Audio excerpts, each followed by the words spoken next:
قرآن حکیم نے بھی سورہ آل عمران کے آخری رکوع میں ذکر کو سب سے پہلے اور سب سے اہم عامل کی حیثیت سے شمار کیا ہے۔ چنانچہ اس کی پہلی آیت جو ہے سورہ آل عمران کے آخری رکوع کی، اس میں تو وہی مضمون جو میں بیان کر چکا وہ آیا ہے، ان فی خلق السماوات والارض واختلاف اللیل والنہار لآیات لأولی الالباب، یقیناً آسمانوں اور زمین کی تخلیق میں اور دن اور رات کے الٹ پھیر میں نشانیاں ہیں ہوش مندوں کے لیے۔ ان کے ذریعے سے انسانی شعور کے اندر وہ معرفت رب اجاگر ہوگی۔ وہ پہلا مرحلہ اب اس نے طے کر لیا، وہ ڈورمنٹ معرفت اب ایکٹیویٹ ہو گئی۔ اب مزید فکر کا مرحلہ ہے جو اگلی آیت میں آیا ہے،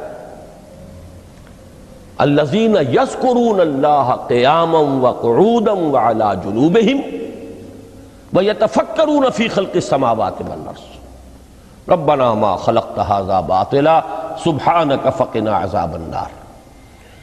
یعنی تفکر جو ہے ویتفکرون فی خلق السماوات والارض، وہ تفکر کرتے ہیں، غور و فکر کرتے ہیں آسمان اور زمین کی تخلیق میں، لیکن اس تفکر کے ساتھ لازماً ذکر، اور ذکر مدام، ذکر بھی وہ کہ جو مستقل ہو، ہر حالت میں ہو۔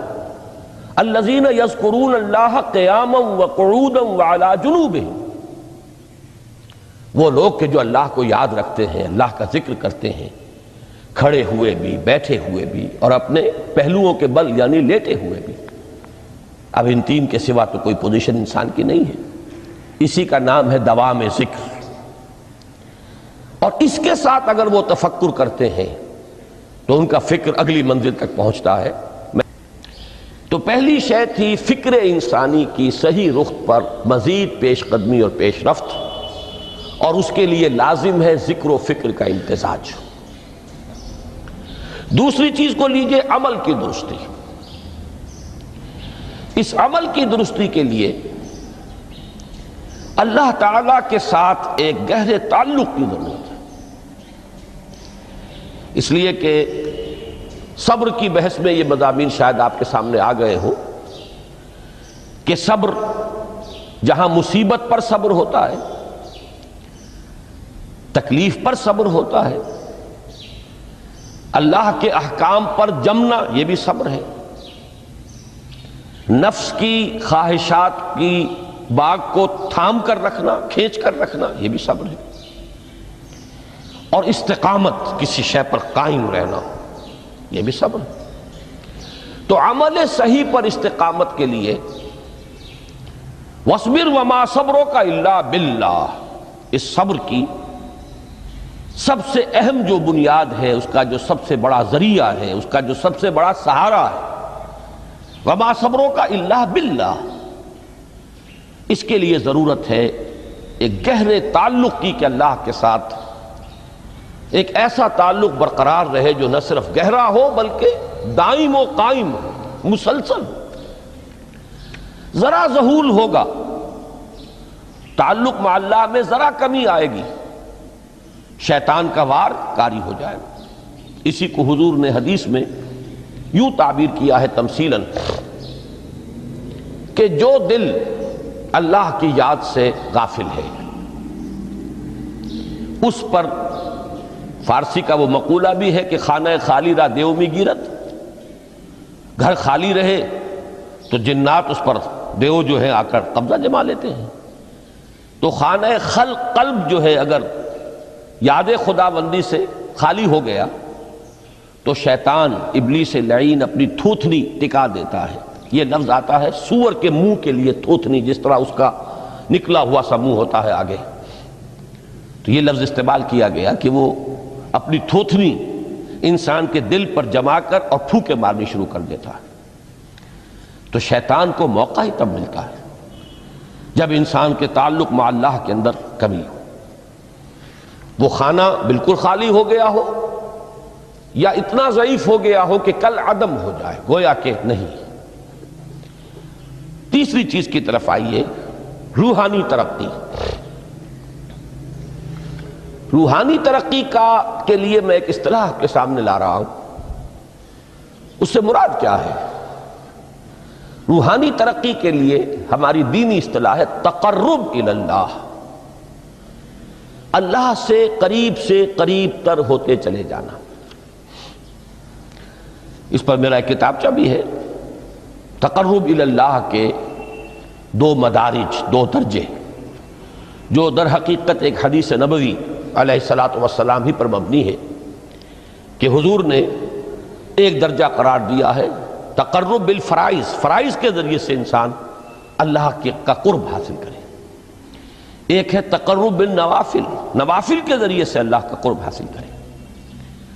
ان میں کیا نسبت و تناسب ہے، اہمیت کے اعتبار سے کون بڑھ کر ہے، بلندی کے اعتبار سے کون بڑھ کر ہے، یہ تمام مسائل میں نے اپنی اس تقریر میں بیان کیے تھے جو اس کتابچے میں شائع ہوئی ہے۔ اس وقت میں اس کی تفصیل میں نہیں جا رہا، صرف یہ تذکرہ اس لیے کر رہا ہوں کہ جن کو بھی خواہش ہو جائے وہ اس کا مطالعہ کرے۔ ہماری اس وقت کی گفتگو سے وہ کتابچہ اس جگہ پر منسلک ہوگا۔ تو تقرب الی اللہ، یہ تقرب کوئی فزیکل فینومینن نہیں ہے، جسمانی یا مادی مسئلہ نہیں ہے۔ اللہ سے قرب یہ نہیں ہے کہ کوئی کروڑوں میل کا فاصلہ ہے، اب ہمیں کوئی رسی پر چڑھنا ہے اوپر بڑی محنت اور مشقت سے۔ فصل تو ہے ہی نہیں، فاصلہ ہے ہی نہیں، بعد ہے ہی نہیں۔ نحن اقرب الیہ من حبل الورید، ہم تو انسان سے اس کی شہرگ سے بھی زیادہ قریب ہیں۔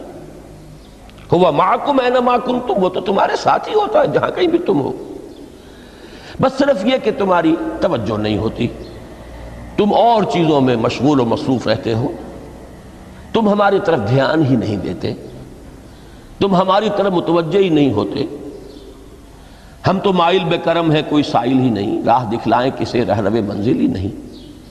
انسان جب متوجہ ہو جاتا ہے اور بڑھتا ہے، آگے پیش قدمی کرتا ہے روحانی اعتبار سے، تو یہ ہے در حقیقت تقرب الی اللہ، اور اسی کو ہم کہیں گے روحانی ترقی۔ اب ان 3 چیزوں کو اگر آپ نے ذہن میں جما لیا، پھر میری بات کی ترتیب اس کو ذہن میں قائم کیجئے۔ ہم چلے کہاں سے؟ کہ دین کے ساتھ اصل مناسبت فلسفے کی نہیں، حکمت کی۔ نمبر 2، حکمت قرآنی کا پہلا اور اہم ترین اور بنیادی مسئلہ معرفت رب کا حصول ہے۔ اس کا نتیجہ شکر خداوندی ہے، اس کا ذریعہ آیات آفاقی، آیات انفسی، اور سب سے بڑھ کر آیات قرآنیہ ہیں، جو الذکر ہے، جو تذکرہ ہے، جو ذکرہ ہے۔ لیکن اس پہلے مرحلے کو اگر کوئی انسان بفضل ہی تعالی، اللہ کے فضل و کرم سے طے کر لے، اب اس کے سامنے 3 مسئلے ہیں۔ فکر کی مزید پیش رفت، مزید پیش قدمی صحیح رخ پر، اس کے لیے ذکر اور فکر دونوں کا امتزاج لازمی ہے۔ فقر قرآن اختلاط ذکر و فکر۔ الذین یذکرون اللہ قیاما وقعودا وعلی جنوبہم ویتفکرون فی خلق السماوات والارض۔ دوسری شے عمل کا درست رہنا، نہ افراط و تفریط ہو، عدم توازن ہو، نہ انسان نفس سے مغلوب ہو جائے، نہ انسان جذبات کی رو میں اندھا ہو جائے، نہ انسان ماحول سے مرعوب ہو کر متاثر ہو جائے، صحیح رخ پر اس کا عمل۔ نمبر 3، روحانی ترقی، جو اصل حاصل ہے، جو اصل مقصود ہے۔ نمبر 2 چیز کے لیے تعلق مع اللہ ضروری، نمبر 3 کے لیے تقرب الی اللہ ضروری۔ اب غور کیجئے، ان تینوں چیزوں کا بڑا گہرا تعلق ہے نماز کے ساتھ۔ ان تینوں کے لیے ستون کی حیثیت نماز کو ہے۔ لہذا ایمان کے بعد یا معرفت رب کے بعد حکمت دین کا اہم ترین مسئلہ نماز، صلاۃ۔ اس لیے کہ ایک طرف یہ انسان کو اللہ کے ساتھ ایک گہرے تعلق کا ذریعہ فراہم کرتی ہے، اپنے تمام مصروفیات میں سے ان مشغولیتوں میں جن میں گم ہونے کا خدشہ ہوتا ہے، نکلو۔ 24 گھنٹے کے معمولات میں سے کم 5 مرتبہ تو لازماً نکلو، اور اپنے آپ کو ذرا، اپنے حواس کو بھی، اپنی باطنی کیفیات کو بھی ذرا تازہ کرو۔ اگر کوئی گندگی، نجاست، کسی طرح کی ناپاکی کا کوئی معاملہ ہے، طہارت حاصل کرو۔ طہارت سے تمہارے اندر روح کو بھی بالیدگی ہوگی، تمہارے حواس بھی تازہ ہوں گے، تم گویا کہ بحیثیت کل تمہاری ہستی چاق و چوبند ہو جائے گی۔ وہ کسل، وہ سستیاں، وہ جو ایک کثافتیں ہوتی ہیں، ان سب سے نجات حاصل کرو، اور اب اپنے رب کے حضور میں کھڑے ہو جاؤ، اس کے ساتھ اپنا عہد بھی تازہ کرو، اس کی اہم صفات کو بھی اپنے ذہن میں پھر مستحضر کرو۔ یہی وجہ ہے، دیکھیے میں نے جو آیات آپ کو شروع میں سنائی تھی، سورہ لقمان کی 2 آیتیں، پہلی آیت میں اس کا ترجمہ کر چکا، دوسری آیت وَلَقَدْ وَإِذْ قَالَ لُقْمَانُ لِابْنِهِ وَهُوَ يَعِظُهُ يَا بُنَيَّ لَا تُشْرِكْ بِاللَّهِ إِنَّ الشِّرْكَ لَظُلْمٌ عَظِيمٌ۔ اس کے بعد درمیان میں کچھ مضمون آ کر پھر وہ آیہ مبارکہ آئی، یا بنی اقم الصلاۃ وامر بالمعروف وانہ عن المنکر واصبر علی ما اصابک۔ گویا کہ اہم ترین چیز، بنیادی ترین چیز، اللہ کو محض پہچان لینا کافی نہیں ہے، یاد رکھنا ضروری ہے۔ اللہ یاد رہے گا تو فکر صحیح آگے بڑھے گا، اللہ یاد رہے گا اور اس کے ساتھ ایک گہرا تعلق جو ہے برقرار رہے گا تو عمل درست رہے گا۔ بالکل یہی بات سورہ طٰہٰ میں جو پہلی وحی حضرت موسیٰ علیہ السلام پر ہوئی، اور پہلا مخاطبہ ہے، چونکہ حضرت موسیٰ کو یہ انبیاء کرام کے مقدس گروہ میں ایک امتیازی حیثیت حاصل ہے کہ ان سے براہ راست گفتگو ہوئی ہے، اگرچہ صرف ایک پردہ تھا، اوٹ من ورائے حجاب گفتگو ہوئی ہے، لیکن یہ کہ کوئی فرشتے کا درمیانی جو ہے وہ لنک نہیں تھا، براہ راست اللہ تعالیٰ نے حضرت موسیٰ علیہ السلام سے کلام فرمایا۔ کلم اللہ موسیٰ تکلیما، موسیٰ سے تو اللہ نے کلام فرمایا جیسے کہ کلام کیا جاتا ہے۔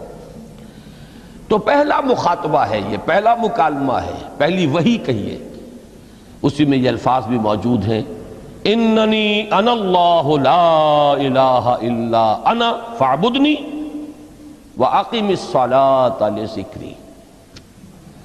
یہ گویا کہ حکمت قرآنی کا ایک بہت بڑا خزانہ ہے یہ آیت مبارکہ، کہ خود حضرت موسیٰ علیہ السلام کو جو ہدایت دی جا رہی ہے، میں ہوں، میں اللہ، اننی انا اللہ لا الہ الا انا، میرے سوا کوئی معبود نہیں، فاعبدنی، بس میری بندگی، میری عبادت، میری پرستش، میری محبت، اس کو اختیار کرو۔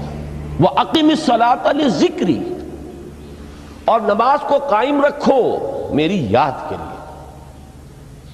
بلکہ اسی سلسلہ کلام میں آگے چل کر سورہ طٰہٰ میں آتا ہے، کافی گفت و شنید کے بعد جب حضرت موسیٰ نے کچھ معذرت بھی کی، کچھ دعائیں بھی کی، اللہ نے ایک دعا قبول بھی کی کہ ان کے بھائی کو بھی شریک کر دیا، حضرت ہارون کو بھی۔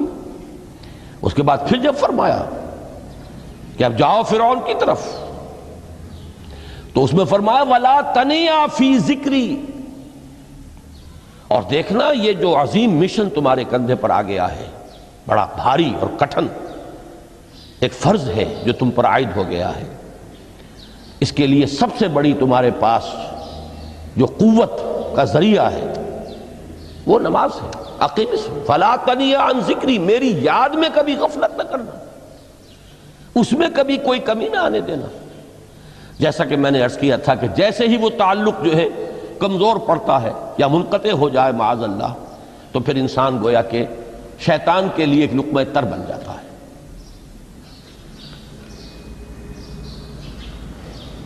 اب آپ غور کیجئے، تیسری شے تقرب الی اللہ، اس کے حوالے سے بھی جو فرائض اور نوافل کی بات ہے اس کو اس وقت ذہن سے نکال کر یہ سمجھیے کہ اس میں نماز کا کیا مقام ہے، اس لیے کہ نماز فرض بھی ہے، نماز نفل بھی ہے، وہ تو ان دونوں میں شریک ہو جائے گی۔ اب اس کو لفظ صلاۃ کے حوالے سے آپ ان دونوں چیزوں کو سمجھیے۔ صاد لام واو یا یہ چونکہ حروف علت ایک دوسرے سے بدلتے رہتے ہیں، یہ جو مادہ ہے اس کی جو خالص لغوی اصل ہے، جو خالص عربی زبان میں اس کا بنیادی مفہوم ہے، وہ آگ جلانا یا آگ تاپنا یا آگ سینکنا، حرارت حاصل کرنا۔ لہذا بار بار آتا ہے جہنم کے ذکر میں، اسلوہا، اب جلو اس میں، تاپو اس کو، یہ سینکے گی تمہیں۔ بلکہ تفتلون کا لفظ آیا ہے حضرت موسیٰ کے کلام میں، جب وہ گئے تھے کوہ طور پر، جب پہنچ گئے تو تھے آگ تک کی تلاش میں، لعلکم تفتلون، تو اپنے اہل خانہ سے یہی کہا تھا کہ مجھے کہیں وہ روشنی نظر آ رہی ہے، غالباً کوئی وہاں سے آگ مل سکے گی، ورنہ یہ کہ کوئی رہنمائی کو رستہ مجھے مل سکے گا، میں وہ آگ لے آؤں گا، کوئی چنگاری وہاں سے لے آؤں، لعلکم تفتلون، تاکہ تم، اب یہ اصطلاح در حقیقت باب افتعال ہے، اور یہ تے یہاں پر توئے کی شکل اختیار کر گئی، تا نے توبن کی صورت اختیار کی صاد کی وجہ سے۔ بہرحال اس کا سب سے بنیادی مفہوم جو ہے وہ ہے تاپنا، سکائی حاصل کرنا، حرارت۔ اس کے حوالے سے سمجھ لیجئے کہ سب سے بنیادی تعلق اس کا جو ہے وہ روح کے ساتھ ہے۔ روح میں محبت خداوندی کی آگ اگر ٹھنڈی پڑ گئی ہو، اگر محبت خداوندی کی حرارت میں کمی ہو رہی ہو، تو اس کو اثر نو، جس کو کہ میں آج سوچ رہا تھا تو ایک لفظ ذہن میں آیا کہ جیسے بیٹری اس کو ریچارج کیا جاتا ہے، اسی طریقے سے روح کے اندر محبت خداوندی کی اس حرارت کو اثر نو تازہ کرنا، یہ ہے در حقیقت نماز کا اصل مقصد۔ اس لیے کہ اس لفظ کا بنیادی مفہوم، اصل لغوی مفہوم تو یہ، اگرچہ اس کا سب سے زیادہ کثرت سے جو استعمال ہوتا ہے، اور لفظ صلاۃ جس سے در حقیقت جس تصور پر مبنی ہے وہ ہے اقدام، کسی کی طرف متوجہ ہونا اور پھر دعا۔ صلاۃ کا سب سے قریبی مفہوم لفظی جب بیان کیا جائے گا، اس سے مراد، اس کے معنی، تو دعا اس میں اہم ترین ہے۔ کسی کی طرف توجہ کرنا، مناجات کرنا، گفتگو کرنا، مخاطبہ، مکالمہ، دعا، یہ در حقیقت صلاۃ کا سب سے بڑا اصطلاحی مفہوم ہے۔ لیکن جو اس کا مادہ ہے، صاد لام واو یا صاد لام یا، اس کا اصل مفہوم جو ہے وہ تاپنا، حرارت حاصل کرنا۔ تو ان دونوں کے حوالے سے عرض کر رہا ہوں، وہ تاپنا اور حرارت حاصل کرنا وہ ہے روح کے اعتبار سے۔ وہ جو کہا اقبال نے کہ بجھی عشق کی آگ اندھیر ہے، مسلمان نہیں راہ کا ڈھیر۔ یہ عشق کی آگ جب بجھ جاتی ہے، در حقیقت یہی تو انسان کی روحانی موت ہے۔ جب یہ نہ رہے تو چاہے منطق میں بہت انسان ماہر ہو، مجھے اقبال کا ایک شعر یاد آیا ہے، تقابل کرتے ہوئے ایک انسان محکوم اور ایک انسان حر، آزاد انسان، ان کی نفسیات میں جو بنیادی فرق علامہ اقبال نے مختلف مواقع پر بیان کیے ہیں۔ محکوم ہے بیگانہ اخلاص و مروت، ہر چند کے منطق کی دلیلوں میں ہے چالاک۔ تو منطق کی دلیلوں میں انسان چالاک ہو جائے اور وہ لغت ہائے حجازی کا وہ ایک خزانہ بن جائے، اسے تمام الفاظ کے معنی یاد ہوں، وہ بڑے مسائل فقہ کے اسے ازبر ہوں، جزیات، بے انتہا جزیات جو ہیں وہ مستحضر ہوں، فلسفے کے بڑے بڑے مسئلے اس نے حل کر لیے ہوں، لیکن اگر روح میں وہ اللہ کی محبت کی آگ نہیں ہے، وہ تپش نہیں، بجھی عشق کی آگ اندھیر ہے، مسلمان نہیں راہ کا ڈھیر۔ اسی کے حوالے سے آج مجھے یاد آیا تھا کہ وہ جو بڑی سادہ سی ایک نظم ہے، اللہ تعالیٰ سے دعا، یا رب دل مسلم کو وہ زندہ تمنا دے، اس میں بھی جو الفاظ آئے ہیں جو روح کو گرما دے اور قلب کو تڑپا دے، یہ ہے اصل جو مقصود ہے نماز کا۔ اور یہی وہ چیز ہے جیسا کہ میں نے عرض کیا تھا کہ نگاہوں سے اوجھل، یہ پہلو سامنے ہے ہی نہیں، دوسرا پہلو سامنے ہے اور وہ بھی میرے نزدیک بہت اہم ہے، بہت بنیادی ہے، اس میں کوئی شک نہیں، لیکن یہ ہے بلند ترین منزل کہ تقرب الی اللہ، اس کے لیے در حقیقت یہ کس لیے درکار ہے؟ روح کے اندر عشق کی حرارت اور گرمی تازہ ہو جائے۔ بسا اوقات یہ اندر دب جاتی ہے، جیسے انگارہ ہوتا ہے آگ کا، اس کے اوپر خاک اور راکھ آ جاتی ہے، اندر کچھ ہوتی ہے، آگ دبی ہوئی سمجھ، آگ بجھی ہوئی نہ جان، اس دبی ہوئی آگ کو پھر ایک شعلہ بنانا، پھر اس کے اندر ایک حیات تازہ پیدا کرنا، یہ ہے نماز کا اہم ترین اور بلند ترین مقصد۔ لیکن اس کے ساتھ ہی اس نماز میں ذکر ہونا، اس کا یہ ذکر ہے، اور ذکر کی جب میں فہرست بیان کیا کرتا ہوں بہت سے حضرات کے سامنے ہوگا کہ ذکر کا در حقیقت مفہوم ہے استحضار اللہ فی القلب۔ ہمارے ہاں غلطی سے جو ذرائع ذکر ہیں انہیں ذکر قرار دے دیا گیا ہے۔ نماز ذکر نہیں ہے، نماز ذکر کا ذریعہ ہے۔ اقیم الصلاۃ لذکری، نماز قائم کرو میرے ذکر کے لیے۔ یہ اللہ اللہ کہنا یا ادعیہ معصورہ جو حضور صلی اللہ علیہ وسلم کی مسنون دعائیں ہیں، انہیں اپنے تمام معمولات دنیاوی کے ساتھ ساتھ ان دعاؤں کو بھی انسان پڑھتا رہے، اللہ سے دعا کرتا رہے، یہ تمام ذرائع ذکر ہیں۔ سبحان اللہ الحمدللہ الحمدللہ، اس کا آپ ورد کیجئے، یہ بھی ذریعہ ذکر ہے۔ حقیقت میں ذکر ہے استحضار اللہ فی القلب، اللہ کو دل میں لے آنا، اللہ کو دل میں حاضر کر لینا، اصل میں تو ترجمہ ہوگا، لیکن حاضر جاننا، یہ کیفیت جو ہے انسان کو حاصل ہو جائے۔ اب اس کے حوالے سے ذرا بات سمجھیے کہ ایک تو میں عرض کر چکا ہوں مجسم ذکر تو قرآن ہے، لہذا ذکر کی فہرست جب آپ کریں گے ذرائع ذکر تو ان میں سب سے پہلے قرآن آئے گا، اس لیے کہ وہ ہماری حکمت کے پہلے مسئلے کو حل کر رہا ہے، بنیادی مسئلہ، اہم ترین مسئلہ۔ دوسرے نمبر پر ذکر جو ہے، اب اس کے لیے کچھ اصطلاحات جو میرے مختلف دروس میں شاید آپ کے سامنے بعد میں آئیں یا پہلی آ چکی ہوں، ان کے حوالے سے میری بات سمجھیے۔ ایک ذکر غیابی ہے، تھرڈ پرسن میں، صیغہ غائب میں اللہ کی یاد کرنا، اللہ اکبر اللہ اکبر اللہ اکبر۔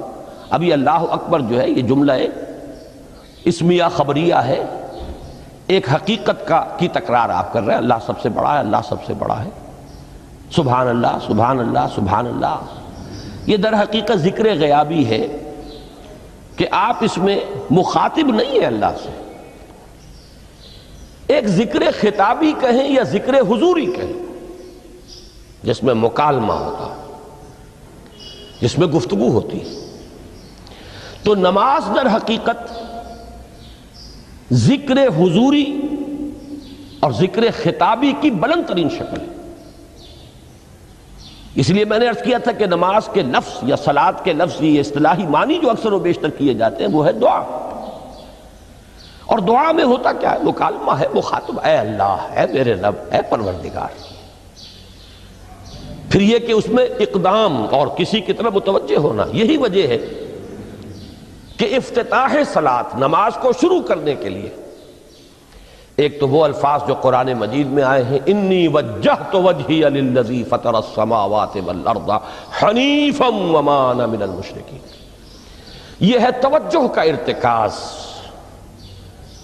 بشرطے کہ یہ صرف الفاظ ہی نہ نکل رہے ہوں، واقعتاً یہ تعبیر ہو اس وقت کی انسان کی نفسیاتی کیفیت کی، کہ شعوری طور پر وہ فیصلہ کرتا ہے کہ اب میں منقطع ہو رہا ہوں، ہر چہار طرف سے اپنی توجہ کو ہٹا کر، ہر مسئلے سے اپنے آپ کو خالی و ذہن کر کے یعنی ظاہری اور باطنی دونوں اعتبار سے میں اپنی توجہ کا ارتکاز کر رہا ہوں اس ذات کی طرف جس نے آسمانوں اور زمین کو پیدا کیا، اور بالکل یکسو ہو کر رہا ہوں۔ انی وجہت وجہی للذی فطر السماوات والارض حنیفا وما انا من المشرکین۔ اور دوسری وہ جو دعا جس سے ہم افتتاح کرتے ہیں اپنی نماز کا، دیکھیں اس میں خطاب کا کس قدر اہتمام، وہاں سبحان اللہ نہیں ہے، سبحانک اللہم، پاک ہے تو اے رب ہمارے، وبحمدک وتبارک اسمک وتعالی جدک۔ اب آپ غور کر رہے ہیں، یہ ہے تخاطب، براہ راست مخاطب ہونا شروع ہو رہی ہے۔ تو سب سے پہلی بات تو یہ ہوئی کہ ذکر کی ایک شکل ہے ذکر غیابی، دوسری ذکر حضوری، اور ذکر حضوری یا ذکر خطابی کی بلند ترین منزل، بلند ترین اس کا ذریعہ نماز۔ اس کو ایک پہلو سے اور سمجھ لیجئے، سورہ فاتحہ جب پھر ہم پڑھتے ہیں جسے الصلاۃ کہا گیا ہے، جو لب لباب ہے، خلاصہ ہے، اس میں پھر تدریجاً غیاب سے حضور کی طرف پیش قدمی ہوتی ہے۔ الحمدللہ رب العالمین الرحمن الرحیم مالک یوم الدین، یہ ذکر غیابی ہے، اس میں ابھی خطاب نہیں آیا، یہ وہی جملہ اسمیہ ہے۔ کل تعریف اس اللہ کے لیے ہے جو تمام جہانوں کا پروردگار ہے، مالک ہے، جو رحمان ہے، رحیم ہے، جزا و سزا کے دن کا مختار و مالک ہے۔ اب یہ غیاب سے حضور کی طرف، ایاک نعبد و ایاک نستعین اہدنا الصراط المستقیم، یہ ہے وہ۔ اب پہلے ایک معاہدہ ہے، ایک اقرار ہے، اعتراف ہے، وعدہ ہے، اور پھر دعا ہے، استدعا ہے کہ حضور نے فرمایا، یقول اللہ تعالی، اللہ یہ فرماتا ہے، اسی لیے اس کو حدیث قدسی کہیں گے، قسمت الصلاۃ بینی و بین عبدی نصفین، میں نے نماز کو اپنے اور اپنے بندے کے مابین آدھا آدھا تقسیم کر دیا ہے۔ اب یہاں تک تو جملہ ہے اللہ کا، یہ ہے حدیث قدسی۔ اب آگے جو ہے نریشن اس کی جو ہے حضور صلی اللہ علیہ وسلم کی جانب سے ہے، یعنی خبر دے رہے ہیں وہ اللہ کی طرف سے ہی۔ ویسے تو تمام احادیث ہی گویا کہ ہم سمجھتے ہیں انسپائرڈ تو اللہ کی طرف سے ہی ہے، لیکن یہ کہ جہاں صراحت ہو کہ اللہ کہتا ہے وہ حدیث قدسی ہے۔ تو یقول اللہ تعالی قسمت الصلاۃ بینی و بین عبدی نصفین، یہاں تک تو حدیث قدسی ہے۔ اب دوسری عام حدیث ہے، اذا قال العبد الحمد للہ رب العالمین یقول اللہ تعالی حمدنی عبدی، جب بندہ کہتا ہے الحمدللہ رب العالمین، پروردگار کہتا ہے میرے بندے نے میری حمد کی۔ جب بندہ کہتا ہے الرحمن الرحیم، پروردگار فرماتا ہے اثنا علی عبدی، میرے بندے نے میری ثنا کی، بڑی تعریف کی۔ جب بندہ کہتا ہے مالک یوم الدین، اللہ فرماتا ہے مجدنی عبدی، میرے بندے نے میری بڑی بزرگی بیان کی ہے، تمجید کی ہے۔ پھر جب بندہ کہتا ہے ایاک نعبد و ایاک نستعین، اللہ فرماتا ہے ھذا ما بینی و بین عبدی ولعبدی ما سأل، یہ ہے میرے اور میرے بندے کے درمیان۔ یہ تو معاہدہ ہے نا، معاہدے میں تو دو فریق جکڑے جاتے ہیں، بند جاتے ہیں، یہ میرے اور میرے بندے کے درمیان ہے، اور میرے بندے نے جو طلب کیا میں نے دیا، اس لیے کہ اس میں طلب بھی تو ہے، ایاک نستعین، تیری مدد چاہتے ہیں، یہ طلب ہے، اسی کی شرح ہے جو اب آخری 3 آیتیں ہیں۔ پروردگار ہم تیری مدد چاہتے ہیں، پروردگار ہم تیری ہی بندگی کرتے ہیں اور کریں گے، اور تیری ہی مدد چاہتے ہیں، چاہیں گے۔ اگر حال میں اس کا ترجمہ کریں گے زمانہ حال کے اعتبار سے، اس لیے کہ فعل مضارع میں تو دونوں موجود ہیں، شامل ہیں، تو یہ ایک اعتراف ہے، اظہار حال ہے۔ اللہ کرے کہ وہ واقعتاً صحیح اظہار حال ہو، ہم واقعی اللہ کی بندگی کرتے ہوئے یہ کہیں کہ ایاک نعبد، ورنہ اگر ہماری اصل صورتحال سے وہ مطابقت نہ رکھتا ہو تو پھر تو ایک طرح کا جھوٹ ہو جائے گا، غلط بیانی ہو جائے گی۔ ایاک نعبد، تیری ہی بندگی کرتے ہیں، اور مستقبل میں کیجئے، کریں گے، یہ ہے عہد، تیری ہی مدد چاہتے ہیں، تجھی سے مدد طلب کرتے ہیں، تجھی سے مدد چاہتے رہیں گے۔ اس کے لیے فرمایا وَلِعَبْدِ مَا سَأَلَ، اور پھر اس کے بعد وہ استدعا ہے اهدنا الصراط المستقیم صراط الذین انعمت علیہم غیر المغضوب علیہم ولا الضالین۔ اس حدیث میں اس کو ایک ہی جملے کو لیا گیا ہے، ایک ہی جملے کی حیثیت سے۔ جب بندہ یہ کہتا ہے تو اللہ فرماتا ہے ھذا لعبدی ولعبدی ما سأل، یہ خالص میرے بندے کے لیے ہے، اس بندے نے ایک درخواست پیش کی ہے اور میں نے گرانٹ کی، وہ اپلیکیشن، وہ ریکویسٹ گرانٹڈ ہم نے دے دی، ولعبدی ما سأل۔ یہ ہے اس کی تاثیر کا عالم، بشرطے کے معاملہ وہ شعور کے ساتھ، بشرطے کے مطابقت ہو ظاہر اور باطن کی، بشرطے کے مطابقت ہو قول اور فعل کی، تو اس کا اتنا اونچا مقام ہے کہ ایک ایک جملہ ادھر ادا ہوا، ادھر اللہ کی طرف سے ریسپانس مل رہی ہے۔ افلاک سے آتا ہے نالوں کا جواب آخر، اٹھتے ہیں حجاب آخر، کرتے ہیں خطاب آخر۔ حال دل کس کو سنائے